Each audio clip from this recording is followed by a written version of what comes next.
Hi Gimps, hope you're all doing well. Welcome back to another episode of the A Life in a Day of Team RPG, or whatever we're calling it. A brief history, that's the word. Small little game here, it's just a little trio. But after this one, I've got something that you're going to want to watch and be very intrigued about what I did. But let's get straight into this. Picking up from where part 4 was, when I was talking about when Shane came on, we started to find our groove and find our rhythm as a quad. We sort of broke down a little bit after that, but that was just life events that were going on. Obviously, I relocated in October, and Shane had a bit of a relocation going on as well. So our quad sort of method broke down a bit, and then I started playing a little bit more with the guys. And Black Ops brought out this fucking horrible map. I think it's only featured in 2 videos on here. It's called Area 99. My god, what a shit map. But we finally got Shane back on board around about February, and I remember saying on that video, you guys need to tell Shane to start playing more, because we almost picked up exactly where we left off before, but we were getting way more kills. And that's like the couple of videos I've got. There was one where we hit over 30 kills, another one where we got 50 eliminations, and we found our groove again. But we've also learned a lot from each other in this time being away. And what I mean by that is, the rest of the guys have started to pick up on some of the stuff that I do in terms of when to fight and when to not. And I myself have got a little bit more aggressive, but nowhere near as much as the rest of the guys. And this has played really well between what I call our central midfield with Adam and Mikey. Because Adam was going up in the ranks really well, and you've seen a few videos, sort of 5 videos ago, he was getting every single winning kill for us. On all the games. So Adam picked up his kill count quite a lot, and also his accuracy. And in the more recent weeks, Mikey has done exactly the same, and him and Adam have a nice little thing going on where they seem to trade. There's not many games where they both get high kills, but when one is getting high kills, the other one is being a lot more tactical and playing my sort of way. Shane hasn't had as many as the high kills he gets, but he is still our striker, if you will. And myself, as I call myself the defender of the team, I'm a lot more tactical, but I'm being a lot more aggressive with my tactics. So I'm not just running away, I'm now full on flanking. And I'd also say that my sniping has improved quite a lot. A lot of the videos I'm hitting quite a lot there. And that was Shane there coming in with the win for us. As you can see, a very different kind of win. And yeah, but he called in an airstrike right on the guy that was camping above him. So Mikey and Shane there got the win. So yeah, we've picked up where we left off. As I said, Shane normally getting all the kills. You can see I've got quite a bit of damage there, even though I got the 1 kill, and that's purely for my sniping. And yeah, Mikey holding up the middle ground, as Adam would have been there. But now we're going to drop onto the little thing that I wanted to show you. And this, what you're about to witness, as you can see there, is just me. And this is a solos match I played before I got on with Shane and Mikey in the last game that you just saw. They weren't online yet, so I thought I'll play a cheeky solo. And I'm going to do my usual solo thing. Go straight over to tents. I'm going to open this box here. What does it give me? An LMG, like typical Daniel camping material. I risk it a bit. I go out to the next tent even though I didn't have to.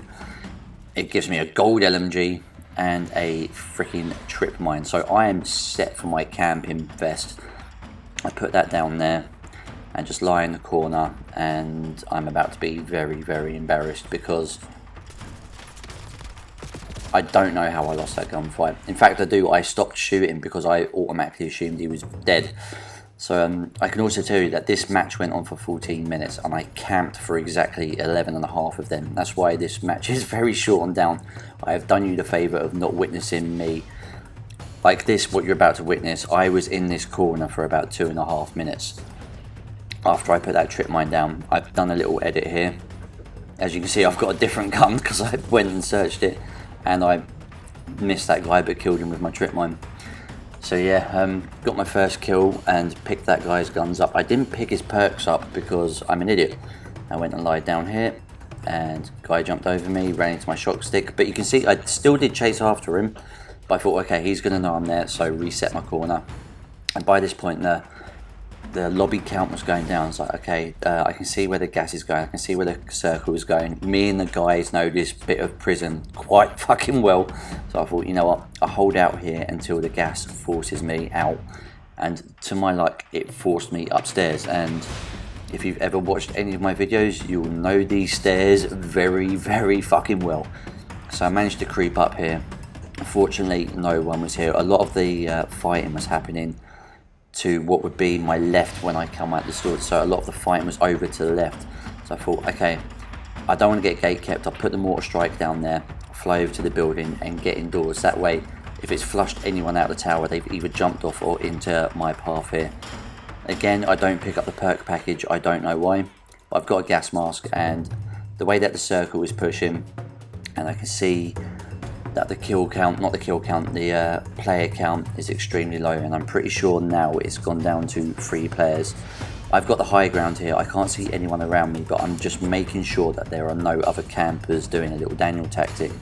And then I can hear a gunfight kicking off down the hill, and I thought, okay, I'll let them try and pick each other off. And now it's just me and the last guy, and I was really worried that he had a gas mask and was going to come up to my left and come up behind me.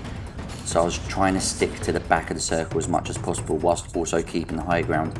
But I know that most people are better shooters than me as well, and I don't have a self-revive. Okay, so I'm just waiting for that little part. Is that guy doing a little Daniel thing of hanging back? Keeping my high ground, I was like, okay, I've got an advantage here. And I can tell you my heart was fucking thumping.